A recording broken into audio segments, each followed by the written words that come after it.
Hey guys, so you said you wouldn't mind listening to me for like an hour, so I kind of made this video a little extra long. I might try to put timestamps in the description, although that'll give away my list, but who cares, right? I don't know. I just know you guys want me to go a little bit more in depth when I do talk about movies, so I decided to do that for this video. We're gonna test out the format, see what we like. If you even watch a long video, we shall see. Anyway, today we're gonna be talking about my favorite, or what I consider the best found footage horror movies. Now this is a genre that I really enjoy. I know it's not for everyone, but hopefully you haven't seen some of the most popular ones on this list and you can try out some new found footage. Maybe you'll like the genre. Maybe there's a couple in here that you actually like, because there are in fact different styles within the found footage genre. I also want to give a shout out to Horror Movie Starter on Instagram for giving me this video idea. I'll have their Instagram link down below. But first, let's do a little history lesson of where the found footage style originated. So it actually originated in 1961 when The Connection was released. And I think it is the first movie that actually states on its title card that everything within the movie is found footage. Most people believe that the found footage genre started with the 1980 movie Cannibal Holocaust. However, of course, this style of filming was popularized by none other than the Blair Witch Project that came out in the 90s. Some people probably believe that that's the first movie that was found footage style. Now, Scott Tobia actually says that found footage has become to the 2000s and the 2010s what slashers were to the 80s. I think that's a good way to put it. Specifically, the 2000s I think is when it really took off. I think most of these movies on this list, within my list, are within the 2000s. So I think that would be kind of a more defining genre within that era. I think the 2010s were a little bit more about supernatural, paranormal kind of stuff, but that's just my opinion. So obviously this style of filming is a great way to keep the costs low. A lot of these movies are lower budget, so I will be discussing their budget and what they actually made on the movie, because sometimes they will make more profit than blockbuster movies with only having a very, very small budget. I also want to point out that most of these movies, if not all of them, have zero score and zero soundtrack. And oftentimes the score is so important to creating the atmosphere of the movie because it kind of helps direct what the viewer is supposed to be feeling in certain moments. So without a score for a movie, the directors and the writers have to rely entirely on visuals and dialogue to portray the emotions and the scares for these movies, which is why it can also be not just a cop-out technique that a lot of people like to think of as a way to be low budget, but it can also be a very tricky and technical technique as well. So we're gonna start my list with the film that popularized this style, The Blair Witch Project. So this is actually one of my favorite movies of all time, in my top 10. So this was released in July of 1999 with a budget of only $60,000 and over time grossed $248 million, with 1.5 million of that just in the opening weekend alone. And because of that profit to budget ratio, it actually ended up in the Guinness Book of World Records. A lot of people critique this movie by saying it's not scary, you don't actually see anything at all, but I think what they achieved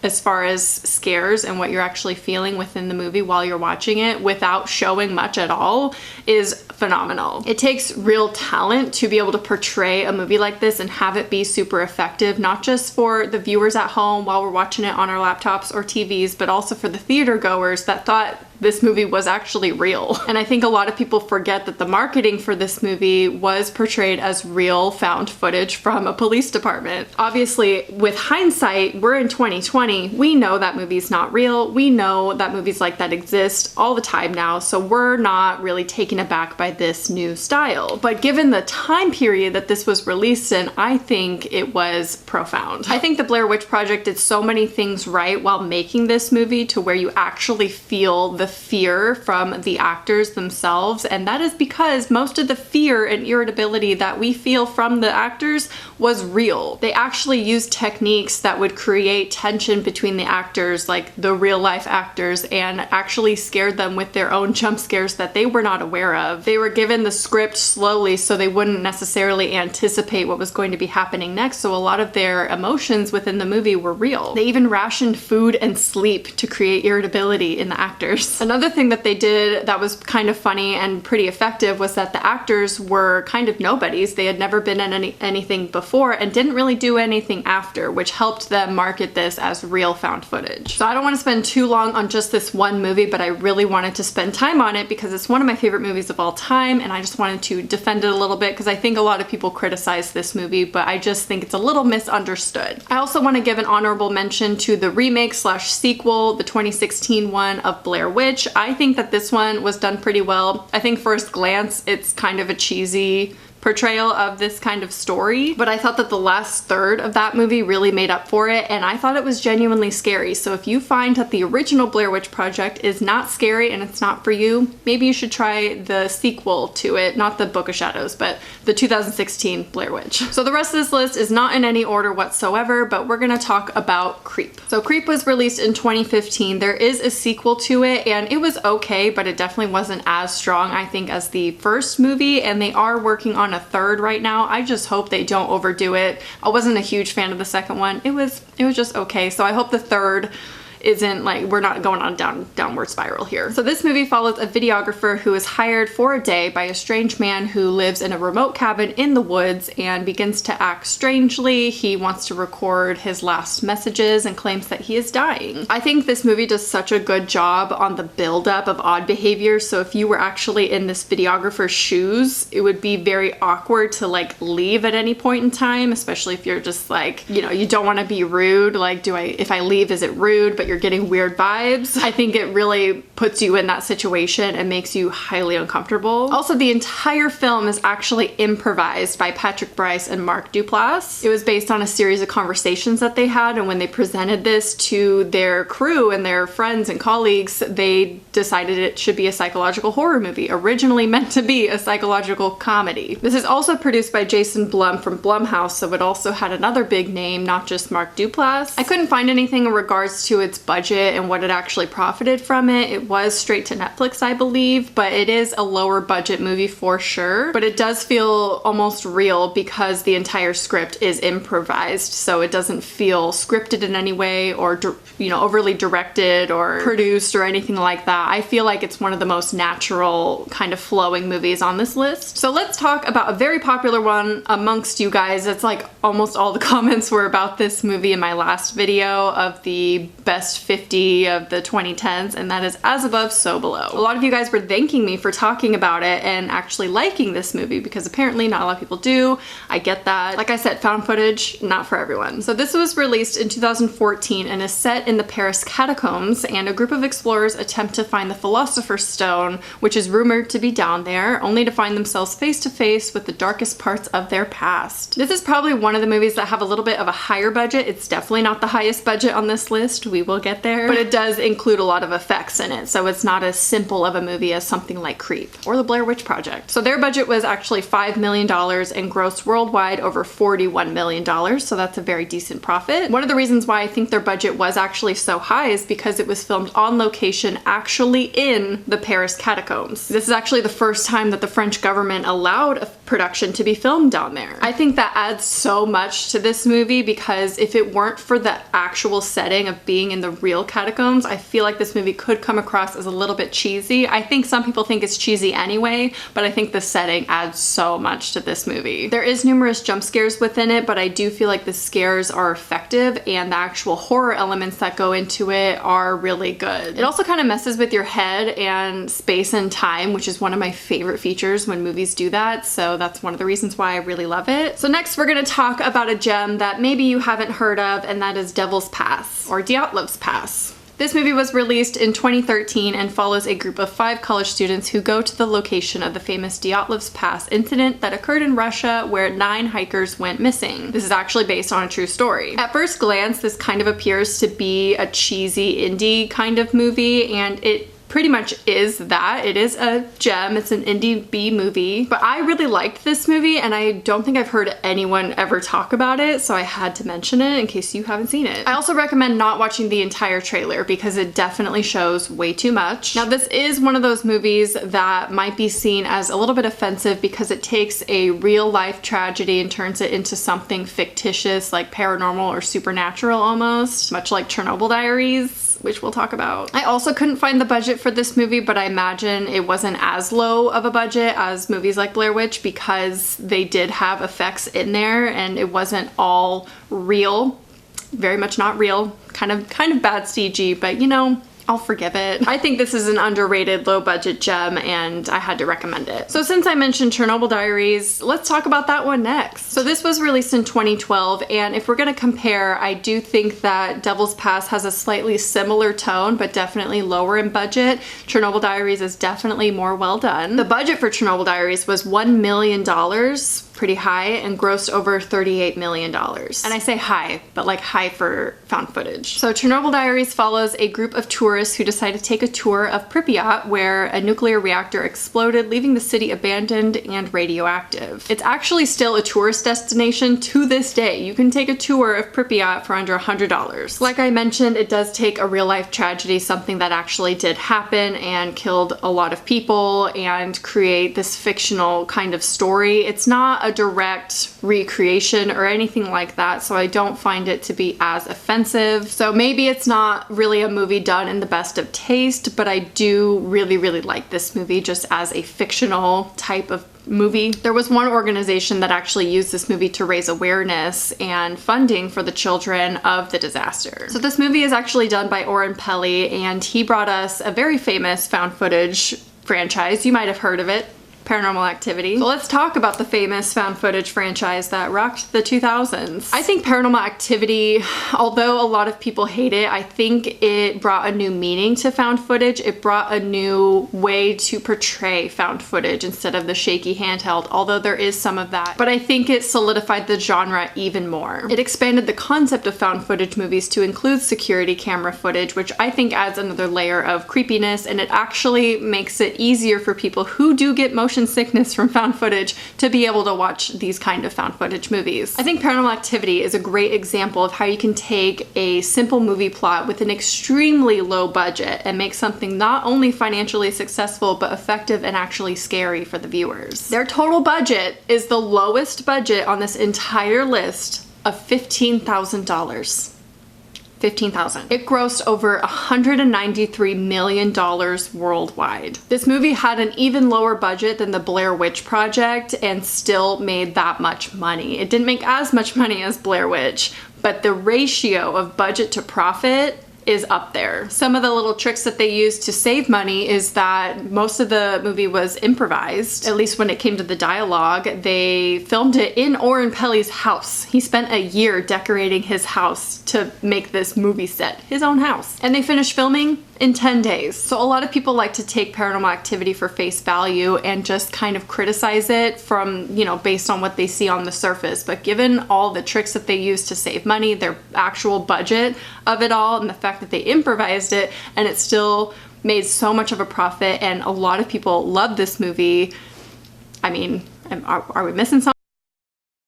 Next up on this list is one of my favorites on this list. I mean, obviously they're all my favorites, but this is like one of the top 3, I think, on this list, and I think it's highly underrated, and that is The Taking of Deborah Logan. So this was released in 2014 and was directed by Adam Robitel, who also made Escape Room.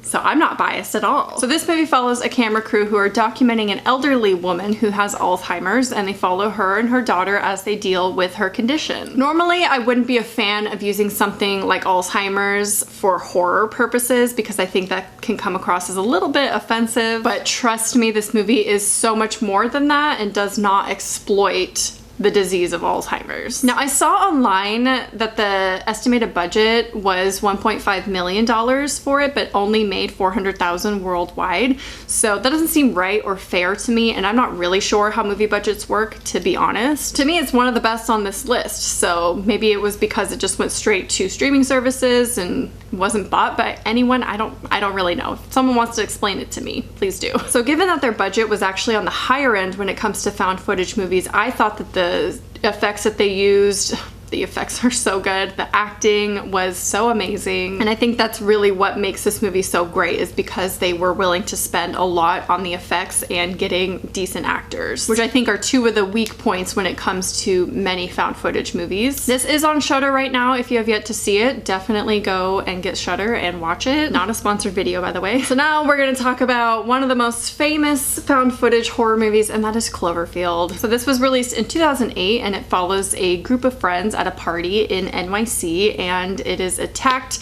by something, and they capture everything on their handheld camera. Now, I like this one, however cheesy some of the acting might be. I did think the acting was okay. I think it feels very realistic and like really does portray the terror that you would feel if like your city was attacked. I'm saying like a lot, wow. Cali girl here. It does a good job portraying the terror that you would feel if you were in this situation. So this one, they had the actors film some of the footage, which doesn't seem that impressive for a found footage movie, but because this was one of the most big budgeted found footage movies, I don't think they wanted to risk it with everything that they had going on with all the effects to put the camera in the actors' hands for the whole thing. So they did try to get that authentic feel by having the actors film some of it themselves. But this is the biggest budget movie on this list. Can you guess their budget? I just want you to guess for a second. I'll give you a minute.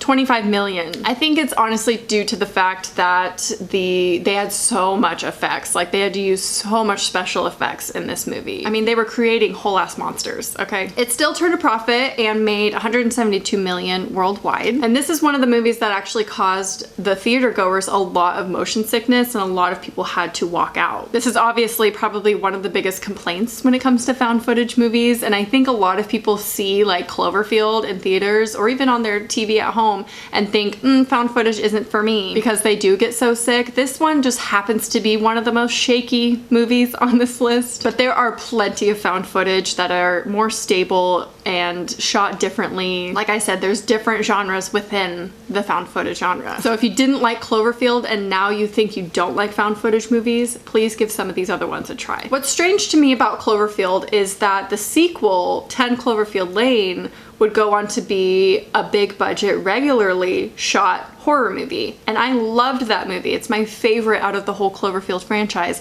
Not a found footage movie though. I think that's a little strange. And it honestly doesn't feel related at all, besides maybe the last 10 minutes. I don't know. Also, we don't need to talk about Cloverfield Paradox. Now we're gonna move on to one of my favorite gems on this list, Grave Encounters. And the second one is also included in this. So this 2011 film follows a ghost hunting crew, which is obviously poking fun at the Ghost Adventures crew. Zach Baggins, I'm looking at you. I think it's a really funny parody of it, to be honest, and it adds like a comedy layer if you are familiar with Ghost Adventures. Anyway, they go to an abandoned mental hospital that is said to be haunted, and sure enough, it is. I think it's a pretty basic premise, and a lot of people are probably gonna think this movie's kind of cheesy, even with the effects. I think for the time, when I first saw this, I was obsessed with the effects and the actual ghosts of it all. It was made with a smaller budget of $100,000 Canadian, and it grossed over $4 million worldwide. So the director actually wanted this movie to stand out from other found footage movies, so he was less subtle when it came to showing the monsters. He didn't want to go the Blair Witch route where you show basically nothing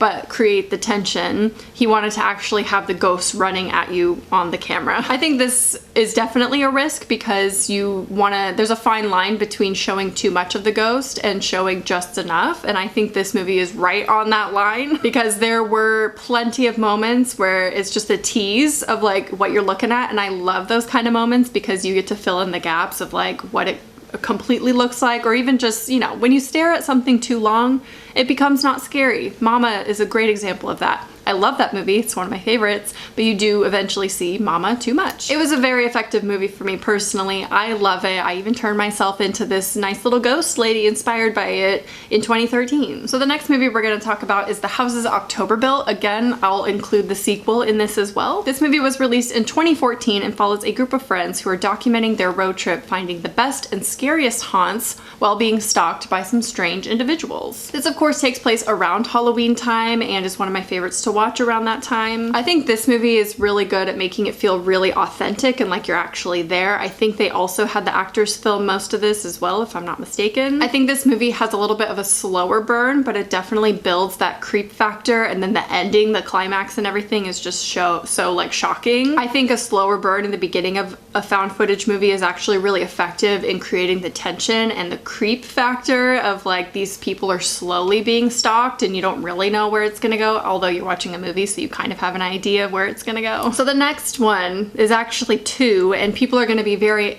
angry, I think, that I'm grouping them together because they are good standalone films and can be separated. A lot of people are gonna have strong opinions about this one, is what I'm trying to say.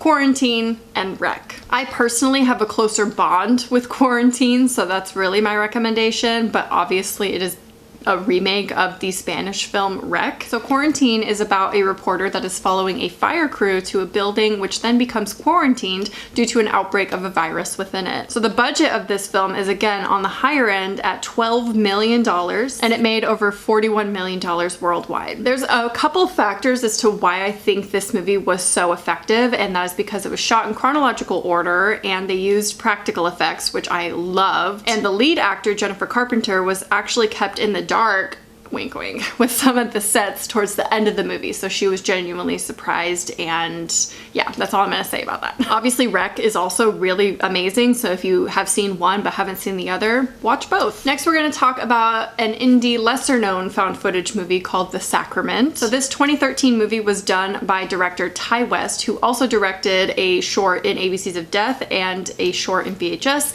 and Cabin Fever 2 Spring Fever, all of which I highly recommend, although Cabin Fever, you're in for a cheesy ride, and don't eat while you're watching it. So this follows a man and a Vice News crew on the hunt for his sister who moved to a community, hence cult, and when they arrive they realize that maybe everyone there isn't so happy. So this movie is obviously directly inspired by Jim Jones and the People's Temple and what had occurred in Guyana in 1978. I mean, the man who plays Father in The Sacrament is named Gene Jones. Coincidence? This is another higher budget found footage movie of $4 million, and according to IMDb, made $9,000. How is that accurate? How does this work? Can someone explain it to me? Anyway, I wanted to put this on this list because it's not really mentioned much when it comes to found footage horror movies. I feel it's a little bit underrated. It's obviously not a direct recreation of the People's Temple, so don't worry about that, but it is highly disturbing. And if you like cult style movies or just found footage movies, obviously I recommend this one. Next is The Last Exorcism. Again, this is one where the original movie is found footage, but the sequel is not.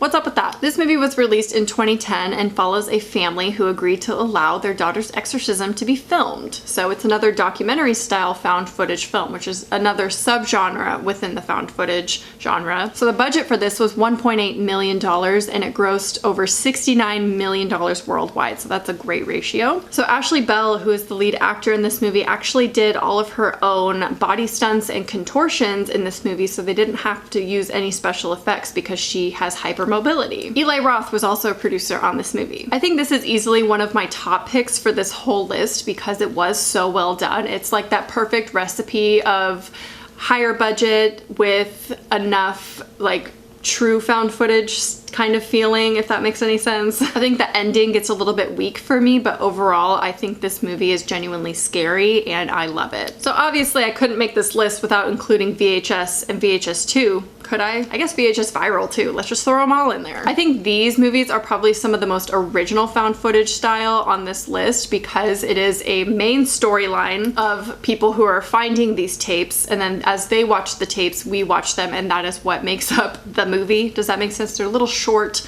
found footage horror movies within a movie. And I like that these are actually short horror because I find that more challenging to work with when you have so little time to get your story across, and I think it shows the talent of the writers and directors that made these movies. Also, all of the shorts are written and directed by different people, so if you don't like one short, you're probably gonna like a different one, and I love that. I actually read a review on VHS and it said that it was just comprised of prolonged horror moments that would normally be the climax to a horror movie, and although although that might be a little true.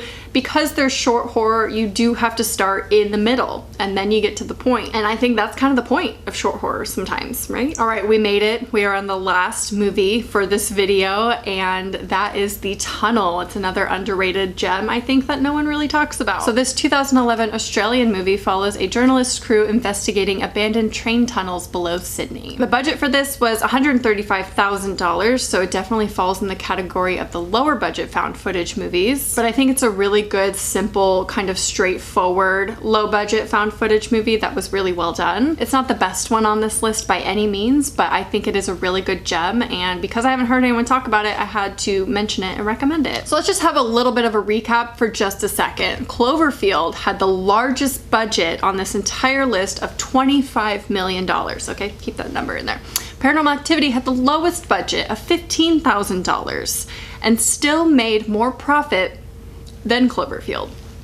I think it just goes to show that you don't have to spend millions of dollars to create a decent, effective, entertaining horror movie. And I think that found footage movies in general are a little bit underrated for this reason. So what are your thoughts on found footage horror movies? Do you think that they're overplayed at this point? Do you want more to be made? I personally love this genre, and I am here to defend it and show you why it is actually really amazing. But I'd love to hear your thoughts down below. Let me know how you feel about this longer video format, and I hope you enjoyed, and I'll talk to you soon. Bye.